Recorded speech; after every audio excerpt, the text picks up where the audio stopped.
이 새벽 우리에게 주신 하나님 말씀은 사무엘상 24장 1절에서 22절까지의 말씀입니다. 사무엘상 24장 1절에서 22절까지입니다. 우리 하나님의 말씀을 다 함께 읽겠습니다. 사울이 블레셋 사람을 쫓다가 돌아오매 어떤 사람이 그에게 말하여 이르되 보소서 다윗이 엔게디 광야에 있더이다 하니 사울이 온 이스라엘에서 택한 사람 3,000명을 거느리고 다윗과 그의 사람을 찾으러 드렴소 바위로 갈새 길가 양의 우리에 이른즉 굴이 있는지라 사울이 뒤를 보러 들어가니라 다윗과 그의 사람들이 그 굴 깊은 곳에 있더니 다윗의 사람들이 이르되 보소서 여호와께서 당신에게 이르시기를 내가 원수를 내 손에 넘기리니 내 생각에 좋은 대로 그에게 행하라 하시더니 이것이 그날 일이니라니 다윗이 일어나서 사울의 겉옷자락을 가만히 베니라 그리한 후에 사울의 옷자락 뱀으로 말미암아 다윗의 마음이 찔려 자기 사람들에게 이르되 내가 손을 들어 여호와의 기름 부음을 받은 내 주를 치는 것은 여호와께서 금하시는 것이니 그는 여호와의 기름 부음을 받은 자가 됨이니라 하고 다윗이 이 말로 자기 사람들을 금하여 사울을 해하지 못하게 하니라. 사울이 일어나 굴에서 나가 자기 길을 가니라.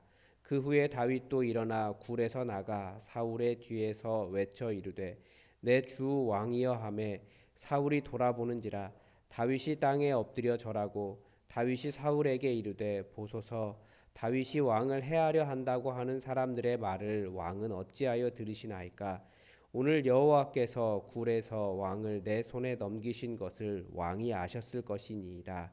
어떤 사람이 나를 권하여 왕을 죽이라 하였으나 내가 왕을 아껴 말하기를 나는 내 손을 들어 내 주를 해하지 아니하리니 그는 여호와의 기름 부음을 받은 자이기 때문이라 하였나이다.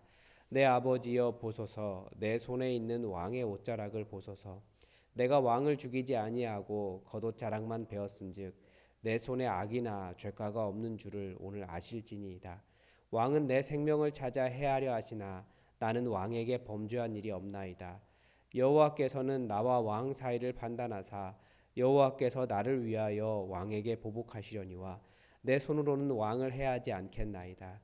옛 속담에 말하기를 악은 악인에게서 난다 하였으니 내 손이 왕을 해하지 아니하리이다.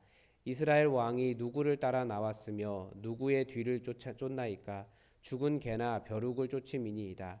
그런즉 여호와께서 재판장이 되어 나와 왕 사이에 심판하사 나의 사정을 살펴 억울함을 풀어주시고 나를 왕의 손에서 건지시기를 원하나이다 하니라.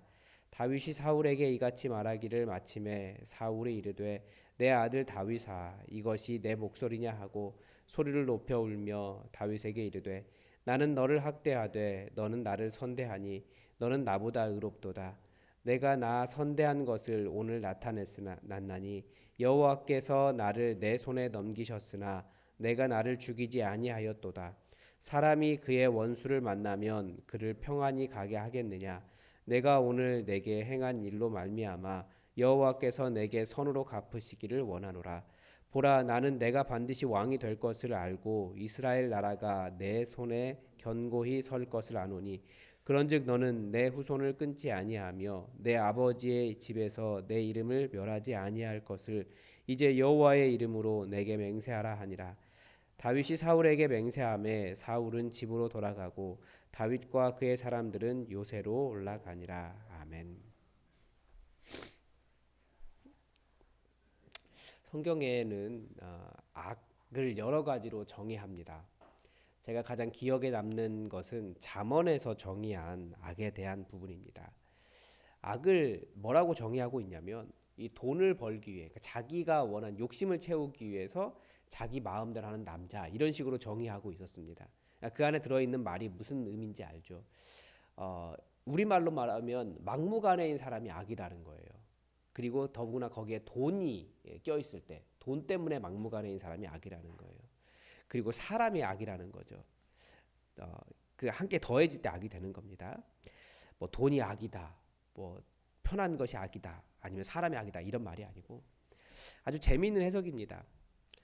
실제로 일상에서 우리는 아주 많이 봐요. 저는 이 정의를 보고 난 다음에 이것이 악이구나라고 하는 것을 여러 번 보게 되는데, 정말 다른 사람들 뭐 불편할까, 얼마나 불편할까 신경 쓰지 않고 뭐 도로 한가운데 주차를 하는 사람들도 있고요. 뭐 관공서 가보면 무조건 그런 악성 민원인들을 봅니다. 열심히 공무원이 설명을 해도 들으려고 하는 생각이 전혀 없어요. 내가 원하는 대로 무조건 해라. 어떤 그런 것들, 갑질 이런 것들이 악이라는 거죠. 그래서 이렇게 보면 악이란 뭐 러시아나 뭐 히틀러 뭐 이런 사람들이 아니라 우리 주변에서 많이 볼 수 있고, 때로는 잘못하면 나도 내 마음대로 하려고 하다가 잘못하면 나 자신도 악인이 될 수 있다. 악이 될 수 있다라고 하는 것을 보게 됩니다. 또 다른 악은 이 주기도문에서 배웠습니다. 다만 악에서 구하옵소서. 이 악이라고 하는 말이 어떤 불의의 재앙, 뭐 천재지변 이런 것이기도 하지만, 교통사고 이런 것을 이야기하기도 하지만, 또 갑질당하지 않게 해달라는 기도라고도 말씀을 드렸습니다. 그러니까 자연재해나 전쟁, 뭐 비인격적인 것도 포함되겠지만, 그것보다 가장 기본적인 의미는 사람이 무섭다는 것입니다. 그런데 이 악이 사실은 잘 분별이 되지 않습니다. 왜 이것이 잘 분별되지 않을까요? 그 이유를 오늘 본문이 약간을 가르쳐 줍니다. 이 다윗과 관련해서 유명한 지명이 두 개가 있습니다. 하나는 아둘람이고 하나는 엔게디입니다. 그래서 아둘람, 모든 억울한 자들이 찾아간 곳이 아둘람이죠. 그래서 교회마다 중보기도팀이나 뭐 금요기도회는 뭐 아둘람 기도팀, 뭐 아둘람 기도회 그렇게 이야기합니다. 그리고 또 한 곳은 엔게디입니다. 광야였고 메마른 곳이지만 거기에서 하나님께서 살리시는 은혜를 더 많이 경험했기 때문에 엔게디를 이야기합니다. 이 사울이 참 집요합니다. 23장에서 사울을 쫓다가 블레셋이 공격에 들어왔다는 소식을 듣고 잠시 물러났다가 다시 다윗을 잡으려고 온 겁니다. 이 정도 되면 사실 이 집착은 이 제정신이 아닌 거죠. 이미 제정신이 아니라는 것을 알고 있지만, 그런데 급하게 뒤가 마려웠나 봅니다. 그런데 마침 또 굴이 있었어요. 또 더 그런데 그 굴의 안쪽에 다윗 일행이 숨어 있었습니다. 우리가 잘 알잖아요.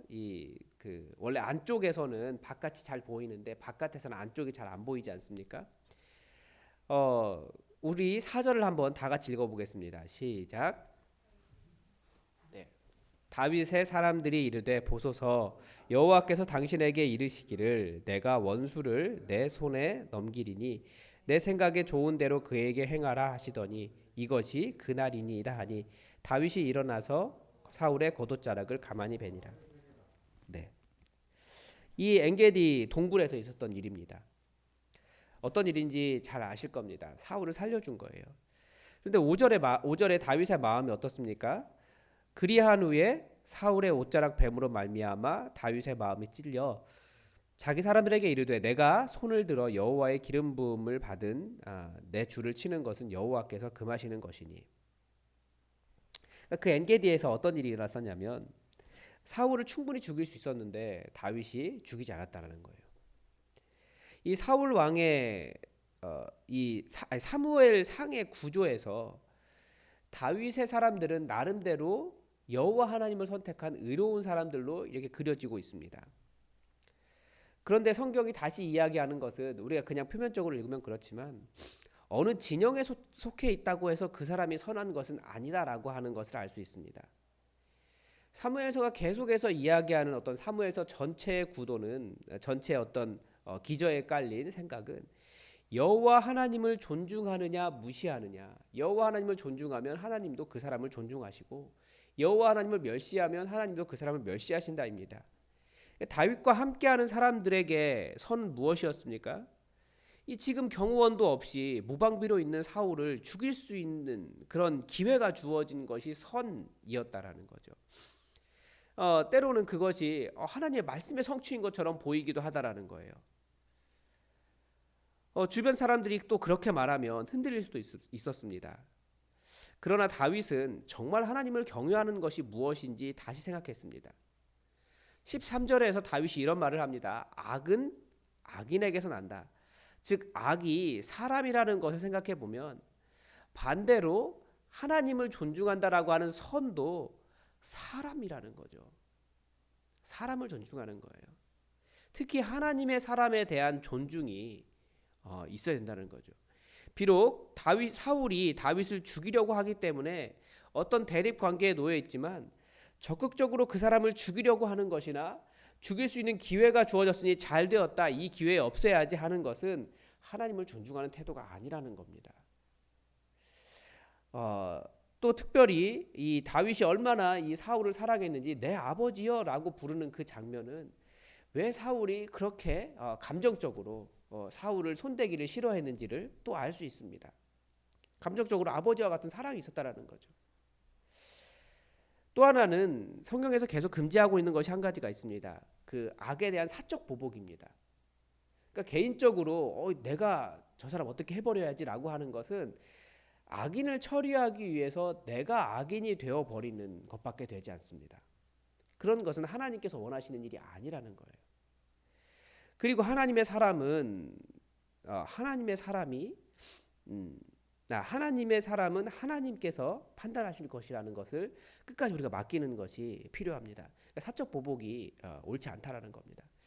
그런데 이 판단을 어렵게 하는 것이 무엇이냐면 바로 옆에 있는 나를 사랑하는 사람들의 말이 더 어렵게 한다는 겁니다. 다윗 옆에 있는 사람들이 계속해서 이건 기회야, 이건 하나님께 주신 기회야, 지금 쳐 라고 말하는 사람들의 말이 더 어렵게 한다는 겁니다. 판단을.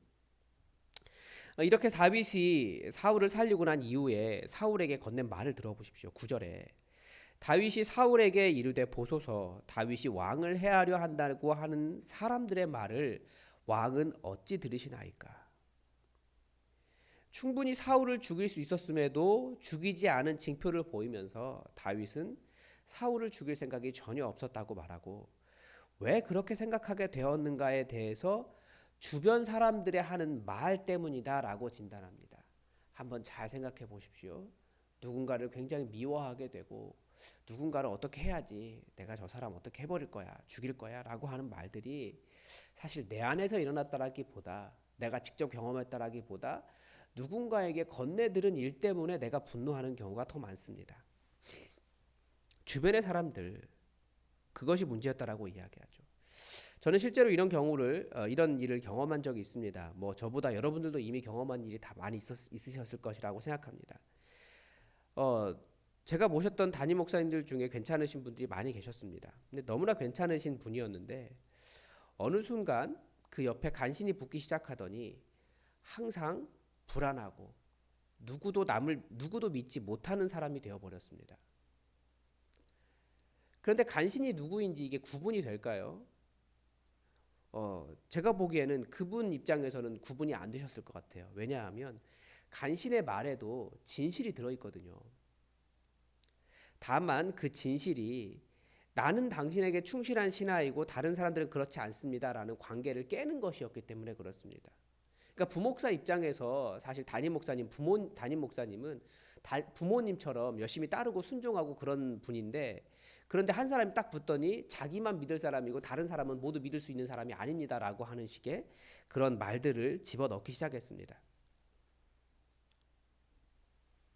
그랬더니 결국은 지도자가 그 한 사람만을 신뢰하고 그 사람만 진실을 가르쳐준다라고 생각하게 되더라고요. 간신도 일종의 가스라이팅을 하는 거죠. 다윗이 생각하는 사울의 문제는 사울 자체가 아니라 사울 옆에서, 그 옆에서 권력을 누리고 있는 주변 사람들이 더 문제였다라는 겁니다. 충신은 불신하게 만들고 결국 다윗을 죽이려고 하는 사람이 악을 내는 악인이라는 거죠. 그러니까 지도자의 마음을 흔들어서 자기만 믿게 하고 다른 사람은 다 믿지 못하게 하고, 자기만 옳고 다른 사람은 다 틀린 것처럼 그렇게 하는 사람이 사실 관계를 끊어내는 사람이고 문제를 만드는 사람입니다. 그래서 점점 위로 올라갈수록 조심해야 되는 것이 있어요. 첫 번째는 불안이고, 두 번째는 섭섭함이고, 세 번째는 분노입니다. 이것을 잘 직면하고 다스리는 법을 배워야 됩니다. 이 사울의 불안이 무엇이었습니까? 자신의 자녀가 왕이 되지 못하는 것이었습니다. 그리고 26절 하반절에 보면 자신보다 다윗의 손에서 나라가 더 견고하게 되고 자신이 이룬 업적보다 더 잘하게 될까봐, 이게 사울의 불안이었어요. 왜 불안한가? 많은 경우가 저 사람이 나보다 더 잘되게 될까봐입니다. 이 불안 안에 담긴 또 다른 불안은 무엇일까요? 결국은 그렇게 되면 내가 사랑받지 못할까 봐입니다. 내가 사랑받지 못하면 섭섭해지죠. 이 여인들이 승전한 다윗에 대해서 다윗은 만만이고 사울은 천천이다라고 노래할 때 사울이 다윗과 사울이 엄청 헷갈리네요. 사울이 심하게 섭섭했거든요. 그래서 분노해서 죽이려고까지 한 겁니다.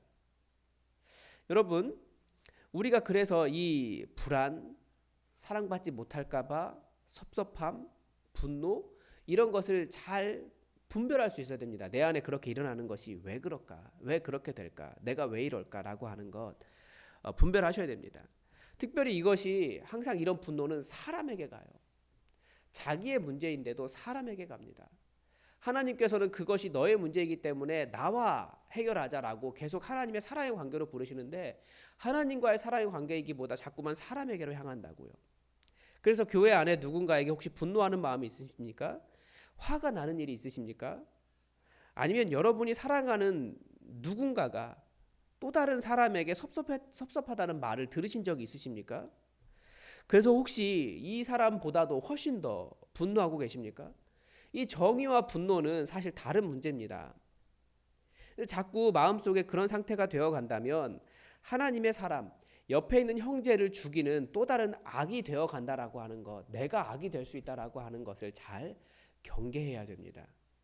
그래서 예수님은 우리에게 보여주신 것, 가르쳐 주신 것은 형제를 사랑해라.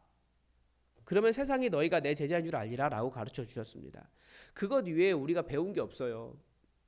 우리는 하나님을 경외하는 일, 하나님을 존중하는 일, 이것이 먼저입니다. 하나님께서 그것이 하나님을 경외하는 일이고 하나님을 존중하는 일이다. 즉 하나님의 사람들. 그래서 우리가 우리 안에 형제에 대한, 우리 성도에 대한 어떤 분노하는 마음이 있는지 확인하고 무엇이 섭섭한지를 잘 살피는 것이 우리를 지키는 방법입니다. 그리고 그것이 하나님을 존중하는 방법이 됩니다. 섭섭하거나 상처를 받을 수는 있습니다. 그러나 분노하지는 마십시오. 하나님을 존중하는 마음으로 하나님께서 원하시는 사랑으로 사랑의 해결법을 찾아가시기 바랍니다. 그래서 그리스도인의 삶이 인내고, 그래서 그리스도인의 삶이 사랑이고, 사랑할 수 없는 원수들은 사탄 악한 자도 자식은 사랑한다고 했거든요. 그 정도의 사랑을 뛰어넘어라 예수님께서 우리에게 말씀하신 이유입니다. 잘못하면 피해자인데 악인 될 수 있어요. 우리가 더 그래서 조심해야 됩니다. 여러분, 우리 옆에 있는 하나님의 사람들을 사랑하는 것이 하나님을 사랑하는 것입니다. 악이 사람에게서 나온다고 말한 것처럼 또 선도 역시 사람에게서 나오는 겁니다. 어떤 사람이 되느냐. 그리고 우리가 사랑이 더 큰 사람이 되어야지 분노를 자꾸 키워내고 옆에 있는 사람들의 말에 흔들리지 말고 하나님의 말씀의 기준으로 사람을 끝까지 사랑하는, 흔들리지 않는 그런 사람들이 되기를 바랍니다. 그래서 악인처럼 행동하는 것이 아니라 하나님의 사랑을 아는 의인이 되시길 바랍니다. 기도하겠습니다. 하나님, 오늘도 다윗의 모습을 통하여 하나님을 존중하는 자, 어떻게 또 하나님의 사람들을 존중하는지를 배웠습니다. 비록 악인이라 할지라도, 나에게 해를 가하는 사람이라 할지라도 내가 어떻게 대해야 되는지, 하나님의 사람을 대해야 되는지를 배우게 되는데, 우리가 공동체로 모여서 사랑의 공동체를 이루려고 하오니 우리 안의 연약함들, 또 우리 주변 사람들의 연약함들을 발견할 때마다 그 사람들로 인하여 분노하기보다 더 사랑하며 하나님께서 원하시는 사랑의 모습, 하나님 나라를 우리 가운데 이루어갈 수 있도록 도와주시옵소서. 우리가 연약합니다. 감정적인 동물이라 때로는 분노하고 화가 나기도 하고 또 주변 사람들의 말을 듣고 또 어떻게 해버릴 것 같은 그런 마음이 들지만, 그런 것들 하나님께서 원하시는 일이 아니라는 것을 알고 우리 자신을 잘 다스리게 하시고 하나님의 뜻을 따라갈 수 있도록 도와주시옵소서. 오늘도 우리에게 평안한 삶을 주셔서 이런 어려움들이 발생하지 않게 하시고 우리 예수품한 교회 온전히 하나님의 나라를 이루는 좋은 공동체가 되게 하여 주시옵소서. 그 어떤 것보다도 사랑이 가장 큰 그런 교회 되게 하시길 원하며 예수님의 이름으로 기도드립니다. 아멘. 여러분, 오늘도 교회 기도 제목 부탁드립니다. 이제 목자 교육이 이번 주에 마지막 한 번 남았는데 목자 교육은 앞으로도 계속 되겠지만 가정교회 세미나 마지막 시간까지 잘 될 수 있도록 성령님께서 은혜 달라고 여러분 기도해 주시기 바랍니다. 그리고 목자들이 성령 충만해서 가정교회를 잘 세워갈 수 있도록 여러분 기도해 주시기 바랍니다. 오늘 수요 기도회인데 수요 기도회의 자리가 또 주님의 은혜로 차고 넘칠 수 있도록 기도하는 자리로 또 기도하는 사람들로 가득 채워 달라고 여러분 기도해 주시기 바랍니다. 다 함께 기도하겠습니다.